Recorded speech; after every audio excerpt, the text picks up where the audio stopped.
ನಮಸ್ಕಾರ. ವಾಸ್ತು ಪ್ರಕಾರ ಮನೆಯಲ್ಲಿ ಕುದುರೆಯ ಫೋಟೋ ಇಡುವುದರಿಂದ ಅದೃಷ್ಟವನ್ನ ಹೆಚ್ಚಿಸುತ್ತದೆ ಎನ್ನಲಾಗುತ್ತೆ. ಹೌದು, ಹಿಂದೂ ಧರ್ಮದ ಪ್ರಕಾರ 7 ಸಂಖ್ಯೆಯನ್ನು ಶುಭ ಸಂಖ್ಯೆ ಎಂದು ಪರಿಗಣಿಸಲಾಗಿದ್ದು, ಈ ಸಂಖ್ಯೆಯ ಪ್ರತಿಯೊಬ್ಬರ ಜೀವನಕ್ಕೆ ಅನ್ವಯಿಸುತ್ತೆ. ಮದುವೆಯ ಸಮಯದಲ್ಲಿ ಸಪ್ತಪದಿ ತುಳಿಯಲಾಗುತ್ತೆ. ಆಕಾಶದಲ್ಲಿ ಮೂಡುವ ಕಾಮನ ಬಿಲ್ಲಿನಲ್ಲಿ 7 ಬಣ್ಣಗಳಿವೆ. ಭೂಮಿಯ ಮೇಲೆ 7 ಸಾಗರಗಳಿವೆ. ವಿಶ್ವದಲ್ಲಿ 7 ನಕ್ಷತ್ರ ಪುಂಜಗಳಿವೆ. ಇದೆಲ್ಲದಕ್ಕಿಂತ ಮುಖ್ಯವಾಗಿ ಸೂರ್ಯನ ರಥದಲ್ಲಿ 7 ಕುದುರೆಗಳಿವೆ. ಈ ಕಾರಣದಿಂದಲೇ ಮನೆಯ ಗೋಡೆಯ ಮೇಲೆ 7 ಕುದುರೆಗಳ ಫೋಟೋವನ್ನು ಇಡುವುದು ಪವಿತ್ರವೆಂದು ನಂಬಲಾಗಿದೆ.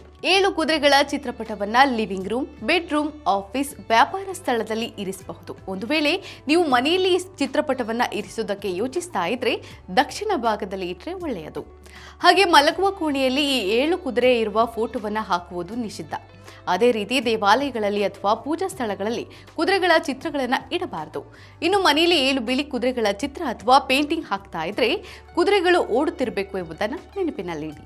ಇದೇ ರೀತಿಯ ಮತ್ತಷ್ಟು ವೈವಿಧ್ಯಮಯ ಸುದ್ದಿಗಾಗಿ ನೋಡ್ತಾ ಇರಿ ವಿಶ್ವವಾಣಿ ಟಿವಿ ಸ್ಪೆಷಲ್.